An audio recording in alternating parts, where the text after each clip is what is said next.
전국에 계신 한능검 수험생 여러분들 또 왔습니다. 한국사를 맛있게 만들어주는 은쌤입니다. 자, 오늘은 저와 함께 32강을 시작할 건데요. 오늘 배울 내용은 조선 초기의 문화유산입니다. 사실 이 조선 초기의 문화유산만을 놓고 봤을 때는 출제율이 높은 편은 아니에요.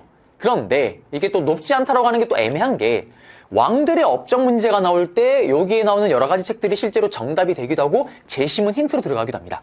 그렇기 때문에 또 출제율이 낮은 건 또 아니에요. 또 조선 후기의 문화 문제나 아니면 고려의 문화 문제가 나올 때 여기의 것들이 오답 선지로 활용이 됩니다. 그래서 결국 여기를 잘 잡긴 해야 돼요. 자, 그러면 이제 본격적으로 시작해 보겠습니다. 자, 훈민정음 창제인데요. 이거는 사실 모르면 한국 사람이 아니죠. 자유롭게 표현할 우리 글이 필요해지자 또 피지배층을 도덕적으로 교화시키기 위해서 세종대왕 때 만든 글이죠. 그리고 이 훈민정음을 널리 전파하기 위해서 용비어 청가라든지 월인 청강지곡 이런 또 그 외의 불경 농서 이런 각종 책들을 전부 다 한글로 찍어냅니다. 그리고 실무로 또 이용하기도 하고요. 끝났습니다. 이거는 사실 세종대왕이다라는 것만 아시면 되는 거고요. 그리고 문제로 나오지도 않을 겁니다. 네. 그리고 이제 역사서인데 여기도 몇 개 좀 중요한 책들이 있긴 해요. 일단 보시면 건국 초기에는 고려국사나 동국사락 이런 책들이 있었고요. 그 다음에 세종 때 편찬하기 시작해서 문종 때 완성됐던 고려사라는 책이 있습니다. 사실 이거는 시험 문제에서 중요하다기보다는 역사를 전공하시는 분들에게 너무 중요해요. 왜냐하면 고려시대 역사가 워낙 없기 때문에 이 고려사가 사실은 엄청나게 중요한 역할을 한다라는 거고요. 그 다음에 고려사전료라는 책이 있습니다. 편년체 형식이고요. 여러분들 여기서 다시 얘기하자면 기전체 형식이랑 편년체 형식 요 정도는 이게 뭔지는 좀 아셔야 돼요. 기억나세요? 우리 책이 사기예요. 당군 신화가 없어요. 이런 부식 덩어리 김부식이 썼던 책이 사기라는 삼국사기엔 당군 신화가 없었던 그 책은 기억나세요? 현존 최고의 역사서이자 기전체 양식이었죠. 봉기와 열전이 메인이 되는, 봉기는 왕의 역사, 열전은 뛰어난 이 위인들의 역사, 이게 메인 됐던 그게 기전체고요. 그 다음에 편년체는 좀 이따가 조선왕조실록을 보겠지만 그 일기 같은 거 매일매일 연 단위로 끊어서 1단위로 끊어서 기록한 거 그거고요. 그 다음에 동국통감은 기억하셔야 되죠. 거정 서거정이 역대 시문을 모았던 동문섬, 그리고 서거정이 성종 때 통사 형식으로 쓴 동국통감, 동쪽의 나라 우리나라 역사입니다. 그래서 이게 성종 때다라는 걸 기억해달라고 얘기를 했었죠. 동국통감, 서거정, 동문선, 그 다음에 악학계범 이런 책들까지 포함해서요. 자, 그리고 성종 때다라는 걸 기억해달라고 얘기를 했었고, 넘어가서 이제 조선왕조실록입니다. 조선왕조실록 같은 경우는 시험에 단독으로 출제가 되기도 해요. 근데 최근에는 좀 안 나온 지가 너무 오래됐습니다. 호랑이 담배 피던 그 시절 한 20회차 이전에 나온 적이 있었는데 그 외에도 근데 단독으로 나오진 않더라도 조선왕조실록의 문제가 다른 역사서나 책 내용이 문제가 나올 때 오답 선지로는 많이 활용이 돼요. 그래서 일단 잡으셔야 됩니다. 그러면 조선왕조실록은 도대체 어떤 책이냐? 당연히 조선의 왕들의 이야기를 담은 건데요. 태조 이성계부터 우리 철종 때까지 25대 왕의 역사의 기록을 조선왕조실록으로 얘기를 합니다. 그리고 그냥 서술한 게 아니라 편년체죠. 1월 1일에 뭐 했고, 2일에 뭐 했고, 3일에 뭐 했고 이런 식으로. 그 다음에 실록은 언제 만들어지냐? 일단 실록은 기억나세요? 우리 조이제문 때 모사가 일어났던 왕이 세상을 떠나면 그때 이제 그 전에 모았던 기록을 바탕으로 만들어지는 게 실록입니다. 그러면 춘추관에서 일단 실록을 만들기 시작을 하면 춘추관이 뭐였나요? 봄에서 가을까지 역사서를 편찬하는 그곳. 춘추관에서 임시기구였던 실록청이 만들어져요. 왜냐면 왕이 죽을 때 그때 실록을 만드는 거니까. 그리고 춘추관의 간원들이 참여를 합니다. 그러면 이때 실록을 만들 때 들어가는 기본적인 베이스, 기록물이 뭐냐? 바로 사초예요. 사초는 그 사관들이 따라다니면서 이번에 우리 선아가 지금 일주일째 변비다. 응아를 싸면서 어떻게 고통스럽게 소리를 질렀다. 다 들어가는 거 사초. 그 다음에 시정기는 뭐냐면은 왕이 정치를 하면서 했을 때 행정을 여러 가지 처리를 했을 거 아니야. 그 중에 그런 잘잘못들 이런 것들 기록한 거. 이거를 바탕으로 해서 이제 편찬이 되기 시작을 합니다. 그리고 편찬이 되면은 이제 춘추관이나 아니면 각종 안전하다고 생각했던 도서관, 사고에 보관을 하죠. 그러다가 조선 초기 때는 원래 4대 사고였다가 임진왜란이 터지면서 다 불타버립니다. 한 개 사고에서 유일하게 실록이 남아서 그 실록을 바탕으로 나머지 다시 인쇄를 해서 안전하게 5군데 사고를 만들고 거기 또 보관을 해요. 그리고 이런 기록은 당연히 유네스코에서 가만두지 않습니다. 유네스코 세계기록유산에 또 등재가 되었다라는 거. 그래서 이런 내용들 실록이 만약에 나온다라면은 요걸 물어보겠죠. 좀 더 문제를 보겠지만. 그리고 만약에 다른 역사서 문제로 들어갈 때는 춘추관에서 실록청 어쩌고저쩌고 또는 가장 오답 선지로 다른 문제 나올 때 제일 잘 활용이 되는 게 이거예요. 사관들이 기록한 사초 시정기 등을 바탕으로 편찬되었다. 삼국사기나 삼국유사 문제도 이게 오답 선지로 많이 들어갑니다. 그래서 나올 수 있는 거는 다 알려드렸어요. 실록으로요. 여기가 조선왕조실록이고요. 진짜 옛날 문제죠. 고급 26회 28번입니다. 이 자료는 조선 역대 왕들의 역사를 후대에 남기기 위해 실록청에서 편찬했대요. 실록청. 실록. 조선왕조실록이죠. 실록을 편찬하는 관청이잖아요. 태조부터 철종까지죠. 25대까지. 그리고 사초와 시정기 등을 근거로 편찬되었다. 맞죠? 춘추관 간원들이 편찬홈에 참여했죠. 맞죠? 임진왜란 이전에는 4대 사고였다가 빅포. 그러다가 어떻게? 임진왜란 터지고 다 불타면서 이거 4개로도 불안하다. 5개. 그리고 오답은 1번이죠. 기전체가 아니라 무슨 양식이었습니까? 편년체 양식이다라는 거. 그리고 이제 지도와 지리서의 편찬인데요. 자, 일단 보겠습니다. 여기서부터는 이제 뭘 정리를 해냐면 각각이 단독으로 출제가 되기도 할 거예요. 그런데 단독 출제보다는 기본적으로 어느 왕이구나라는 걸 또 아셔야 됩니다. 왜? 왕업적 문제가 나올 때 이게 정답으로 들어가 버리는 거예요. 먼저 첫 번째가 태종 이방원 때 만들어진 지도였던 혼일강리역 대국도 지도입니다. 혼일강리역 대국도 지도는 현존, 지금 남아있는 세계 지도 중에 동양에선 가장 오래된 지도입니다. 끝났어. 그러면 태종 이방원 왕자이나 어쩌고 샤랑샤랑 꿀랑꿍 다음 왕의 업적으로 옳은 것을 했을 때 여러분들이 혼일강리역 대국도 지도를 가능되었다. 찾으면 정답이 되는 거예요. 그런 식으로도 활용을 합니다. 일단 혼일강리역 대국도 지도를 한번 보고 올게요. 이게 혼일강리역 대국도 지도인데 자 보세요. 이 지도가요. 상당히 재밌어요. 가운데 여기 보시면 이게 중국이에요. 여러분들. 그 다음에 여기 이쪽에 보시면 아프리카랑 유럽이에요. 아프리카 유럽을 합친 것보다 중국이 더 큽니다. 근데 더 대박은 뭐냐면 아프리카 유럽을 합친 것보다 우리나라 한반도가 더 커요. 이게 뭘까요? 전 세계 넘버1은 중국이고 넘버2는 우리다. 넘버2는 우리 조선이다라는 걸 보여주고 있죠. 담고 있는 겁니다. 그래서 시험에 예전에는 또 이 지도를 통째로 주고 다음 같은 지도가 만들어졌던 제작했던 시기에 볼 수 있는 모습 태종 이방원 때 찾으면 정답이었습니다. 지리서를 볼게요. 지리서는 동국여지승남이 있는데 이게 또 성종이라는 걸 또 기억을 해야 됩니다. 성종 때 우리 앞에 봤던 거정거정 서거정의 동국통감, 거정거정 서거정의 동문섬, 그 다음에 체제 문물을 정비했던 악학개범, 국조오레이, 그리고 동국여지승남. 동국여지승남은 동쪽에 있는 나라의 수레여, 수레와 땅지, 땅가 경치승, 경치가 좋은 곳을 열람할 수 있는 책입니다. 그때도 얘기를 했지만 예전에 성종 개념 정리할 때도 얘기를 했었지만 14회 한능검에서 단독으로 출제된 적이 있습니다. 제가 왜 그걸 기억하냐면 그때 얘기했지만 제 EBS 첫 강의 옛날에 그래서 보시면은 닭군년의 위치와 역사 면적 보시면 이런 내용이 다 들어가 있어요.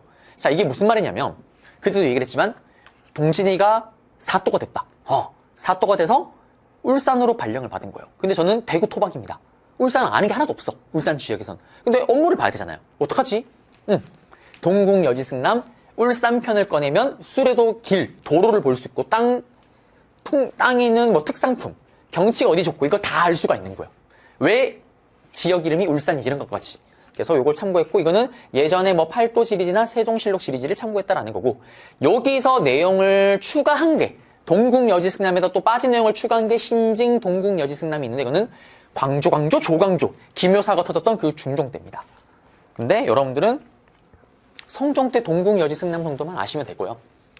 자 그리고 이건 아까 봤던 것처럼 혼일강리역 대국도 지도고요.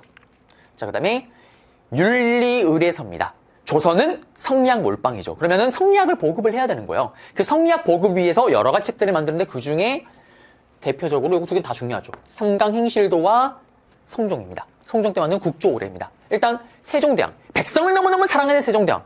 백성들아, 나는 이들에게 많은 거 바라지 않는다. 조선은 성리학의 사회. 그러면 어떻게? 많은 거 바라지 않는다. 제발 삼강오륜에 맞춰서 네 행실 똑바로 해! 라고 얘기를 하면 절대 하지 않습니다. 그래서 어떻게? 책도 보지도 않는 거예요. 그래서 제발 좀 똑바로 해! 좀 쉽게 읽을 수 있도록 그림책을 만듭니다. 그림도. 그러면서 이때 보시면 어떤 내용이 들어가냐?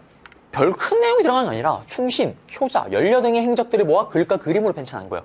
예를 들면 선생님의 저의 어머니가 눈을 다쳤대요. 그 눈을 지금 보이지가 않는데요. 그럼 우리 어머니 눈을 뜨게 하려면 저기 산꼭대기에 계곡에 달려있는 그 꽃을 꺾으면 된대요. 그러면 어머님 눈을 뜨셔야죠. 어머님 올라가서 막 꽃을 꺾는 그 아름다운 모습, 그게 그림으로 들어가 있는 거예요. 그런 겁니다. 자, 그리고 국조오레이, 이것도 성종 때 제가 얘기를 했었죠. 나라에서 해야 되는 큰 5가지 의례 행사를 싹 다 담은 거예요. 그거를 어떻게 담은 거냐면 유교 예법에 맞춰서 담은 겁니다. 예를 들면 왕이 세상을 떠났다. 그러면 유교대로 절차를 진행을 해야 될 거 아니에요. 그거를 다 세팅을 한 거예요. 이건 이때 이렇게 하고 이렇게 하고, 왕자가 태어났다 이렇게 하고 이렇게 하고, 또 명나라에서 사신이 왔다 이렇게 하고 이걸 다 세팅한 게 국조오레입니다. 5가지 큰 의례를 세팅을 다 한 거예요. 끝났습니다. 네. 그리고 얘기를 했지만 삼강행실도 세종대왕 때, 국조오레이 성종 때라는 거 기억하셔야 되고요. 삼강행실도입니다. 여기 보세요. 그림 있고 글 있잖아요. 볼만합니다. 맞죠? 의학서적 가볼게요. 이거도 세종 거다라는 걸 또 아셔야 돼요. 세종대왕 집현전에 편찬된 건데 향약직성방, 향촌사회의 약으로 만들 수 있는 모든 처방전을 집대성한 게 향약직성방입니다. 백성들을 너무너무 사랑했던 세종대왕, 백성들아 아프지 마라, 향약직성방. 헷갈리면 안 되는 게 고려 후기 때 만들어진 향촌사회 약으로 만든 구급 환자를 구하는 향약구급방. 헷갈리면 안 됩니다. 향약구급방은 고려 후기 고려 시대, 향약직성방, 모든 향촌사회 약으로 만들 수 있는 집대성한 처방전 같은 경우는 똑똑해야 됩니다. 세종대왕 때다라는 거. 우리 풍토에 맞는 약제 치료 방법을 개발 정리한 거죠. 왜? 우리나라 약으로 만든 거니까 맞잖아요. 그 다음에 H, 세종대왕 H, 너무 열심히 일하니까 H, 의방유치, 의학 백과서적입니다.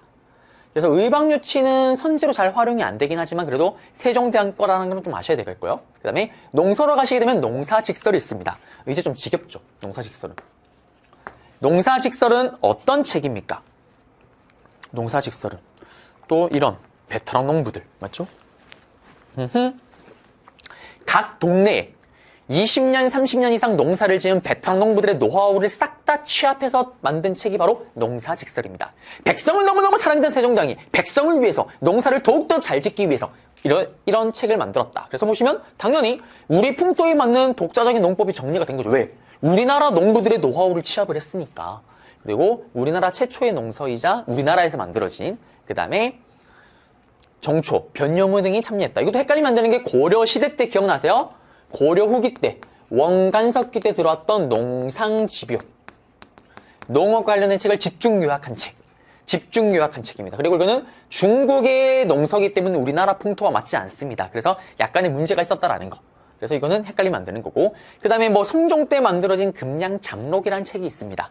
그래서 이거는 농사, 사계절 농사와 농작물을 기록한 거고요. 구황차로는 기억하셔야죠. 명종 때 을사사와 양재역 벽사 사건이 일어났던 그 혼란스러운 시기에 이런 걱정과 찌가 미쳐 날뜁니다. 그리고 그 시기에 흉년과 기근이 불어닥칩니다. 그 흉년, 기근이 불어닥치자 해결책을 담은 책, 바로 구황찬료가 명종 거다라는 걸 기억을 하셔야 되겠습니다. 그리고 사실은 이 구황찬료 책은 명종 때니까 조선 초기까지 아니고 조선 중기로 좀 보긴 해야긴 하는데 워낙 이게 선지로 잘 나오기 때문에 제가 일단 여기 넣었어요, 농서에.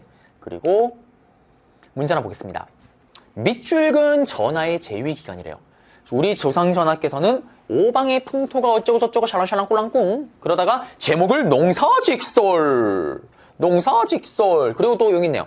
나이든 농부들을 방문하여 농사지은 경험을 아래케 했대요. 농사직설 그러면 세종대왕이죠. 다음 전하의 재위 기간이니까요. 그러면 세종대왕 때 업적을 찾으면 되는데 우리가 배운 거 여기 있네요. 국조오레 일단. 이거 누굽니까? 문물과 체제를 정비했던 완성성성성성 경국대전을 완성했던 성종, 동문선, 동국통감, 그리고 동국여지승남, 그리고 악학개범까지 쭉 보시면은 그 다음에 여기 있네요. 효자 충신 등의 사례를 제시한 삼강행실도 정답이죠.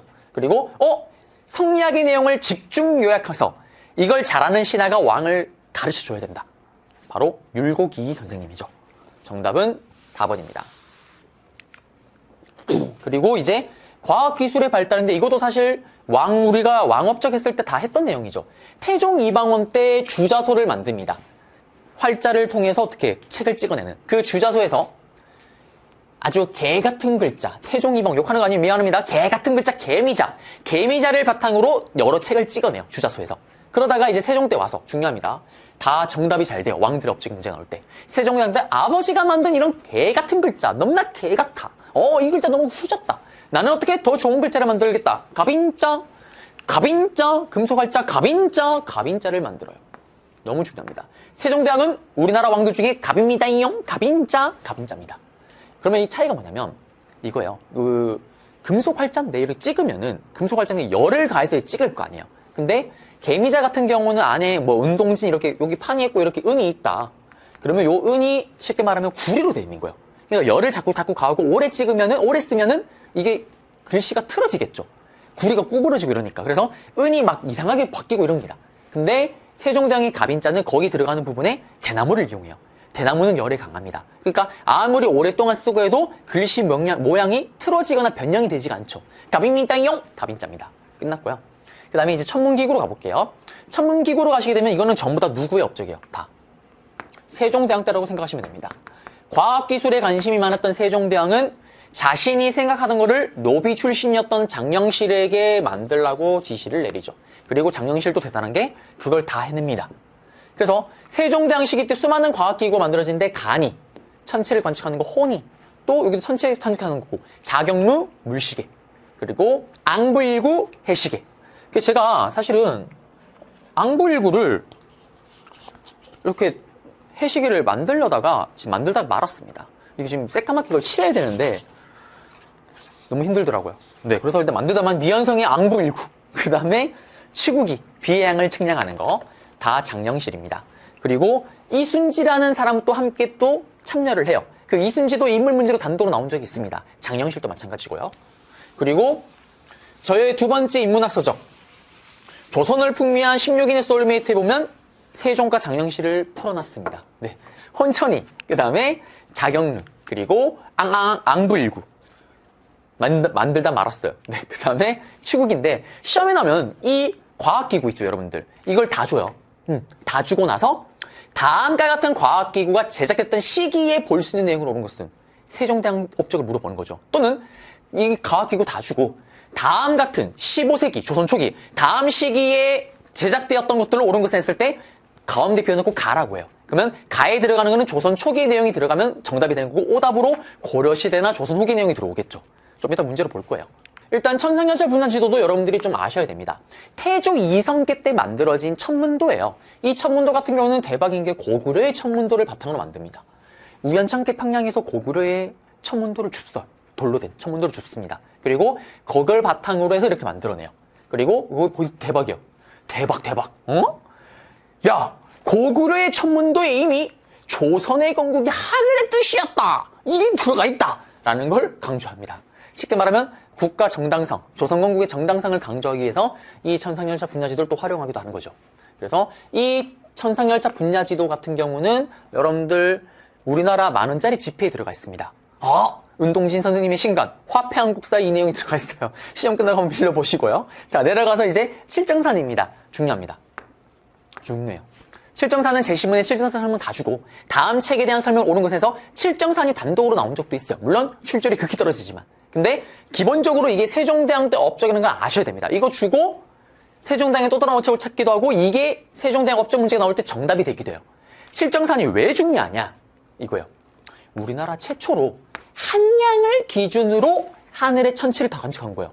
이걸 하려고 영실이한테 수많은 과학기구를 만들려고 한 거예요.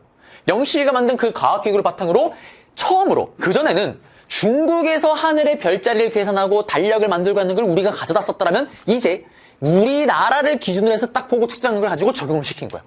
그리고 보시면 일식, 월식이나 날짜 이런 거를 정확하게 맞춥니다. 그래서 오늘날과 비교해도 그렇게 큰 차이가 나지가 않아요. 그리고 여기도 보시면 완벽하게 또 적중시키기 위해서 원나라의 수시력과 또 예전에 발전했던 나라의 이런 달력 계산법, 그 다음에 서역의 회회력 이거를 참고하기도 합니다. 그러면서 이때 이순지라는 또 장영실의 버금가는 세종대왕의 또 오른팔이 있습니다. 칠정산 외편, 갑인자, 천문이상 제작에 또 참여하기도 했다라는 거. 그래서 칠정산이 뭐냐 이거예요. 7개의 별자리를 읽어내는 거예요. 지구가 있으면 그 위에 뭐 토성, 목성 이런 거 있잖아요. 이런 것들. 금성, 네. 이런 것들 보고 지구는 아니네 천왕성이네요. 네, 이런 네, 이런 7개의 별자리를 정산했다라는 거. 네. 자, 이렇게 생각하세요. 똑똑했던 세종. 조선을 대표하는 슈퍼브레인. 세종이니까 7개의 별자리를 정산해서 계산했다. 오케이? 끝났습니다. 그리고 이게 청산열차 분야 지도고요. 자, 3번 문제인데요. 가에 들어갈 내용으로 틀린 거 찾는 거예요. 가장 클래식한 문제입니다. 보시면 15세기 조선 과학의 꽃을 피우다. 조선 초기 때 쉽게 말하면 만들어진 것들을 물어보는 거예요. 그러면 우리가 지금 앞에서 봤던 것들이 싹 다 정답이 될 수가 있겠죠. 일단 보시면 앙불구, 해시계, 그 다음에 신기전 화차는 조금 더 볼 거예요. 그러면 조선 초기 내용을 찾으면 되는데 쭉 보시면 봐요. 향약, 직성방, 칠정상, 개미자, 갑인자, 농사질설 다 배웠잖아요. 다 조선 초기 때 왕들의 업적이잖아요. 틀렸죠? 틀린 게 아니라 맞죠? 그러면 여기 거중기, 정답 1번입니다. 거중기는 정약용 선생님이 만든 거예요. 정약용 선생님이 만들어서 이 거중기가 어디에 투입이 되냐? 정조의 꿈을 담은 수원화성 축조에 활용이 됩니다. 정조와 정약용 조선 후기 때 사람이죠. 그래서 오답입니다. 정답은 1번. 그리고 이제 4번 문제인데요. 보시게 되면 교사 질문에 대한 학생의 답변으로 옳은 거래요. 또 보세요. 15세기 조선 과학기술의 발전에 기여했는데 이 인물의 활동이래요. 세종 때 활동을 했고 갑인자를 시작했고 천문의상을 교정 시작했고 그 다음에 이런 책을 썼대요. 이 사람이 바로 이순지입니다. 이순지. 그러면 이순지와 관련 내용을 찾게 되면 보세요. 이게 장영실로 헷갈릴 수가 있기도 한데 장영실이라고 생각을 해도 일단 세종이잖아요. 그러면 종두법 관련 없죠. 거중기 조선 후기 아까 얘기했었고 통일보감 이거 허준인데 강해군 때입니다. 대동여지도 이렇게 생각하세요. 대동여지도가 조선 초기 문제가 나올 때 오더선지로 많이 활용이 돼요. 김종호가 막 그린 이 대동여지도는 여러분 그건 알 거예요. 기본적으로 자세한 내용은 몰라도 현재 우리나라 지도와 거의 똑같다는 걸 알 거예요. 그 정도로 똑같이 그리려면 조선 초기가 아니라 조선 후기 때 돼서야 가능하다라는 거. 오케이? 조선 후기입니다. 정답 4번이죠. 4번. 이렇게 해서 그냥 이거는 문제가 풀리는 거였고요. 그리고 5번 문제 볼게요. 다음 왕의 재위 기간에 있었던 건데 영실이 우리 영실이 자경루. 그러면 세종당의 업적을 찾으면 되죠. 쭉 보시면은 어디 있나요? 여기 5번에 농사직설. 주자소 설치되고 개미자 이거는 태종 이방원. 나머지는 아직 안 배웠네요. 네. 그리고 조선 초기 건축으로 가볼게요. 조선 초기 건축인데 지금 보시게 되면은 원각사지 10층석 탑이 있습니다. 이거는 시험에 단독으로 출제가 된 적이 있어요. 10. 고려 후기 원나라 라마교의 영향을 받은 경천사지 10층석 탑을 그대로 계승한 게 10. 원각사지 10층석 탑입니다. 여기 있죠. 그래서 원나라 탑양식 영향을 받은 거고요. 대리석으로 제작했고요. 강면에 화려한 조각이 있고요. 그리고 이 탑의 근처에 예전에 조선 후기 실학자였던 박지원, 그 다음에 유득공, 박제 같은 서울 출신이었던 이덕무 등이 살았대요. 그래서 백탑파라고 부르기도 합니다. 자, 그 다음에 15세기 건축물 중에 또 합천 해의사 장경 판전이 있어요. 선생님, 팔만 대장경, 제조 대장경은 고려 시대인데요? 최후 때 대장도가 만들어 놓은 건데요? 맞아요. 맞는데 그거를 보관하는 거는 조선시대 때 만들어진 거예요. 그래서 해인사에 있는 팔만 대장경이랑 이거 보관하는 것까지 같이 해서 유네스코에 등재가 된 거죠. 그래서 여기 팔만 대장경 보관하고 있다라는 거고요. 그 다음에 여기 그 얘기를 안 했네요. 원각사지 10층석탑 할 때 이게 세조잖아요. 수양대군 세조. 그리고 수양대군 세조가요. 강경도감이라는 것도 만들어요. 요거는 제 교재 날개 쪽에 보시면은 이게 설명이 들어가 있습니다. 이게 뭐냐면 강경도감은 도감은 임시기구잖아요. 불교 경전을 강행하는 기구예요. 그러다가 손자였던 성종 때 이게 사라져요. 조선은 기본적으로 쭉 성리학의 사회입니다. 성리학의 나라고. 고려와는 다르게 불교가 성행할 수가 없어요. 근데 수양대군 세조 때 일시적으로 불교가 좀 성행을 합니다. 왜 그러냐? 여러 가지 설이 있지만 대체로 이 설을 가장 유력하게 보죠. 수양대군 세조가 생각과 다르게 좀 여림면 또 있었나 봐요. 자기 조카를 죽이고 왕이 오르니까 약간 죄책감에 시달렸나 봐요. 그리고 조선은 성리학의 사회잖아요. 성리학에 맞춰서 봤을 때 자기도 알아요. 용납이 안 되는 행위를 한 거잖아요. 조카를 죽이고 왕이 오르는데 무슨 용납이 되겠어요. 그러자 마음의 병을 앓기 시작을 합니다. 그때 기댔던 게 종교였던 불교였던 거예요. 그래서 일시적으로 이렇게 불교가 좀 성행합니다.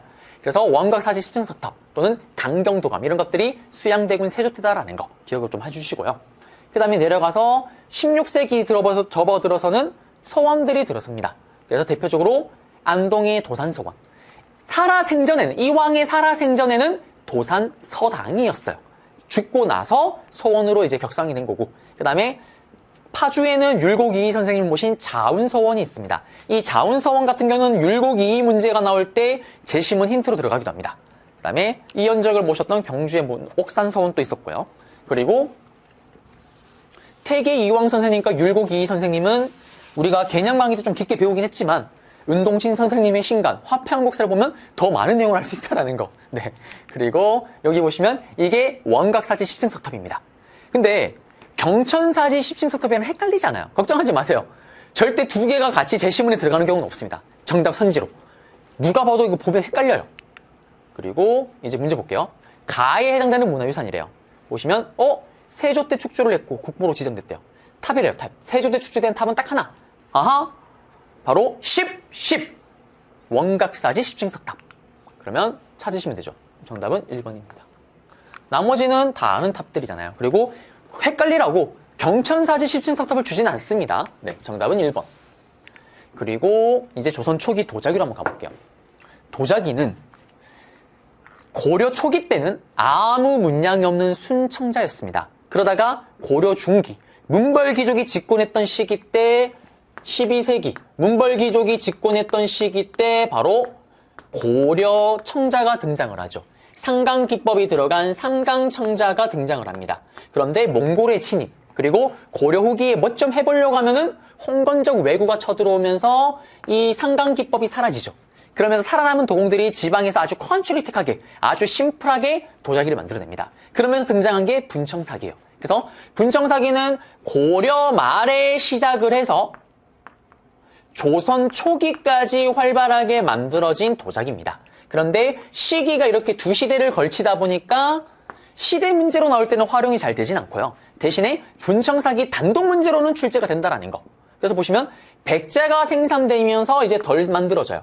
그리고 이 분청사기의 이름은 뭐냐면 청자 틀에다가 얼굴에 분칠을 톡톡톡톡 했다 그래서 분청사기입니다. 여기 보면 청자의 분을 발랐다 그래서. 그리고 여기는 지방에서 만들다 보니 아주 들어가는 문양들이 컨츄리틱해요. 아주 시골틱합니다. 그리고 어떻게 약간 소박한 면이 있어요. 좀 이따 보겠지만. 그리고 나서 이제 16세기에 살인파, 훈구파를 몰아내고 15세기를 장악했던 훈구파를 몰아내고 임진왜란이 터졌던 선조 때 100년 만에 살인파가 권력을 틀어집니다. 서원과 향양을 바탕으로. 그러자 이런 살인파의 마음을 담은 옴니 성리학에 대한 이런 마음을 담은 뽀얀 백자가 인기를 끌어요. 조선 중기부터 백자가 인기를 끕니다. 뽀얀 순백자죠. 끝났습니다. 네. 그러면 보게 되면 여기 두 개가 지금 분청사기예요. 분청사기. 그 다음에 이게 순백자입니다. 순백자. 가에 해당되는 문화유산이래요. 알려종. 조선 초기에 많이 제작됐대. 그리고 보세요. 분장을 한 뒤에 유약을 씌웠대. 네, 기본 틀에다가. 얼굴에 분칠을 한 듯한 분청사기. 그 다음에 백자가 생산되면서 덜 만들어지기 시작했대. 분청사기죠. 그러면 사진에서 분청사기를 찾으면 되잖아요. 정답. 4번. 맞죠? 나머지는 이건 청화백자고 고려 청자고 밑에 5번은 당삼채고요. 관련이 아예 없고요. 그리고 이제 해화로 가볼게요. 해화도 여러분들 중요한 게 두 개가 있어요. 여기 보시면 이겁니다. 시험에 강희안의 고사간수도 그 다음에 안견의 목류도 원도가 시험에 단독으로 출제가 돼요. 단독으로. 그 다음에 이렇게도 나옵니다. 두 개를 주고 한 개만 사진이 들어가 있어요. 조선 초기 특별회화전. 다음 전시실에 들어갈 수 있는 그림으로 옳은 것은 했을 때 안 들어간 둘 중에 하나가 정답이 되겠죠. 그리고 오답으로 뭐 고구려의 고분벽화나 조선 후기 그림이 들어오겠죠. 그래서 이 그림은 조선 초기 거구나라는 걸 좀 아셔야 되고 나중에 조선 후기 그림 문제가 나올 때 이 그림이 100% 오답 선지로 들어갑니다. 자, 그러면 한번 가볼게요. 강희안의 고사간수도인데 관리가 그린 그림이에요. 높은 선비가 볼간, 물을 보면서 그린 겁니다. 높은 선비가 이렇게 앉아서 물이 흐르는 걸 보고 있는 거예요. 이 그림을 보면은 제가 말한 게 아니라 미술 박사님들이 말씀하시기로 이 물을 바라보고 있는 이 높은 선비는 조선을 갓 건국한 자신감, 그걸 볼 수가 있다. 자신감, 조선을 갓 오픈한 선비의 자신감을 느끼세요. 조선 초기 그림입니다. 문현무상의 선비, 인간 내면적 세계를 표현했다라는 거. 그 다음에 안견의 목류도가 있는데 이거는 또 스토리가 있어요. 안평대군이 누구냐면 여러분들 세종대왕의 셋째 아들입니다. 그리고 수양대군 아시죠? 수양대군 여러분들. 수양대군이 세종대왕의 둘째 아들이에요. 형제입니다. 형제입니다. 그 세종의 아들이자 수양대군의 동생 안평대군이요. 꿈에서 그걸 본 거예요. 무릉도원. 여러분도 그런 거 있잖아요. 꿈을 꾸면은 여러분들이 막 원하는 거 꿈꿀 때가 있잖아요. 저는 제가 좋아하는 아이돌과 데이트를 한 거예요. 갑자기 뜬금없이. 뭐지? 제가 제일 기억나는 꿈이에요. 뭐지 했더니 놀이공원을 가야 된대요. 사랑하는 나의 아이돌이. 뭐지? 놀이공원을 갔어. 갔더니 어떻게 사람이 아무도 없어. 뭐야? 문 닫은 거야? 했더니 어떻게? 그걸 제가 통째로 다 빌린 거예요. 막 감동에 막 눈물 흘리고 있습니다. 그랬던 아름다운 꿈. 이런 것처럼 무릉도원. 무릉도원이 뭐냐면 그 있잖아요. 그 내가 생각하는 정말 이상적인 장소, 공간? 안평대군이 그걸 본 거예요. 그리고 꿈에서 깼어. 그냥 지나가기 너무 아깝잖아요. 그래서 그림을 그리는 하원이었던 앙견을 불러다가 꿈에서 본 내용을 얘기를 해요. 그리고 앙견이 이거를 3일 만에 완성합니다. 그래서 보시게 되면 그림이 이래요. 이러면 이렇습니다. 여기는 현실 세계, 여기를 이상 세계래요. 느끼세요. 여러분들이 그림을 느끼려면 느껴야 됩니다. 현실, 이상, 현실과 이상 세계를 묘사했고요. 그 다음에 또 특이점이 뭐냐면 이게 데스노트가 돼요. 데스노트가. 무슨 말이냐? 안평대군을 따르는 사람들의 잘 나가는 명사들, 쉽게 말하면 셀럽들이죠. 신하들 중에 셀럽들이 여기다 글을 써줍니다. 이 목류도 원대. 나중에 수양대군과 안평대군이 왕자리를 놓고 또 어떻게 보면은 치열하게 경쟁 구도예요. 이때 수양대군이 동생 안평대군을 제거할 때 얘를 따른 애들을 한 번에 제거하는데 그 리스트가 이거예요. 여기 적힌 애들. 네, 데스노트가 됩니다. 어쨌든 목류도 원도. 이게 뭐냐면 꿈에서 다녔던 무릉도원을 그림으로 그린 거예요. 그래서 여기 내용 잡아드렸습니다. 그래서 목류도원들은 요 설명 다 주고 다음에서 설명하고 있는 그림 목류도원들을 정답에서 찾으면 또 정답입니다. 그리고 16세기 들어서 뭐 이정희, 묵족도, 이상자의 송화볼, 또 이 어몽룡의 매화도, 그 다음에 심사임당의 초충도. 특히 뭐 초충도나 매화도나 뭐 이런 것들은 우리 또 화폐에 들어가 있는 거잖아요. 그래서 광고 아닙니다. 화폐 한국사, 은동신의 신간입니다. 네, 여러분들 시간 하실 때 한번 빌려서 보시면 참 좋을 것 같고요. 네, 그리고 여기 보시면 이게 그 목류도원도입니다. 여기가 현실 세계, 여기가 이상 세계. 그림이 참 어려워요. 맞죠? 제가 볼 때는 여기나 뭐 똑같은데 그렇다라는 거. 네, 그리고 이게 고사관수도입니다. 아까 그림 똑같이 그리지 않았나요?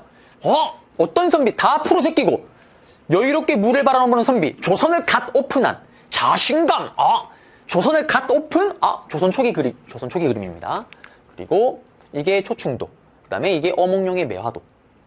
그리고 문제 볼게요. 가에 들어갈 그림이래요. 안경특별전. 현실 세계와 도는 세계가 대비를 이룬대요. 전체적으로 통일된 분위기를 자아내고 있는 안평대군 꿈 이야기를 듣고 그린 그림이래요. 찾으면은 여기 있죠. 5번에 목류도원도. 정답은 5번입니다. 그리고 1번, 3번은 나중에 다시 볼 거예요. 조선 후기고요. 네. 4번은 여러분들 아예 생각하지 마세요. 이건 정답이 될 일이 없는 거고. 자, 조선 초기 문화인데요. 여기는 일단 문학과 음악이 있습니다. 사실 문학보다는 음악이 더 중요하긴 한데 여기 보면 용비어, 청간이, 월인, 청강지구 이런 것들은 조선의 건국에 정당성을 부여하기 위해서 만든 것인 거고, 동문서는 이거 기억나시죠? 거정, 서거정, 성종 때, 그리고 서거정의 동국, 통감, 성종 때 또 악학개범, 국조 오레이, 그리고 완성 경국지전을 완성했고, 그 다음에 다시 올라가서 김시습의 금오신화, 다들 아마 언어 시간에 배웠던 게 기억이 날 거예요. 최초의 한문 소설이고, 그 다음에 정철의 강동별궁 16세기 때 이런 것들이 있었다. 가사문학이 발달했다. 이거 중요하진 않습니다만 어쨌든 이것도 여러분들 학창 시절에 언어 시간에 봤던 기억이 있을 겁니다. 그 다음에 이제 음악은 중요해요. 음악이 중요하다는 이유는 뭐냐면 이게 음악으로 단독으로 출제가 되는 게 아니라 이 음악대 관련된 것들이 왕의 업적 문제가 나올 때 제시문으로 들어가거나 정답이 되기 때문에 중요한 거예요. 백성을 너무너무 사랑했던 세종대왕 때 음악도 정리합니다. 세종대왕은 사실 손 안 대는 게 없죠. 박연이라는 인물이 아악을 정리했고 세종이 또 여민락이라는 걸 작곡을 해요. 그리고 세종 때 정감보라는 게 또 만들어집니다. 이거는 소리의 장단과 높낮이를 표현할 수 있게 창안한 악보예요. 악보. 그 다음에 성종 때는 기억나세요? 완성성성성성 왕성했던 왕이잖아요. 경국지전을 완성했고 국조 올해 5개 큰 의례를 어떻게 할지를 완성했고 그리고 음악도 완성합니다. 성년이 음악의 원리와 역사, 악기 이런 것들을 싹 다 정리를 한 거예요. 어떻게 해야 되는지를. 이때도 음악이 너무 중요합니다. 지금 또 봐요. 우리의 K-팝이 어떻게 보면 전 세계의 문화를 주도하고 있잖아요. 그처럼 음악이 어떻게 보면은 정말 우리 인기 있는 음악이나 옛날 음악도 정말 좋은 노래는 수십 년, 수백 년이 지나도 계속 입에서 불리잖아요. 그처럼 이때도 어떻게 보면 백성을 교화하고 또 궁중의례를 할 때 음악이 너무나도 중요한 요소입니다. 그래서 이렇게 강조를 하고 이렇게 손을 대려고 많이 했던 거예요. 그래서 어쨌든 중요한 거는 여민락, 정감보관, 세종대왕 그리고 악학개범은 계속 강조를 했었죠. 성종 때다라는 거. 그래서 초기 문화 부분도 다 잡아드렸습니다. 여기 보시면 이게 악학개범 책의 일부예요. 이런 것처럼 어디를 불고 이걸 어떻게 연주해야 되고 이런 내용 다 들어가 있는 겁니다. 네, 이렇게 해서 우리 오늘 내용 다 끝났습니다. 다음 강좌에서 여러분들을 찾아뵙도록 하겠습니다. 여러분들 고생하셨습니다.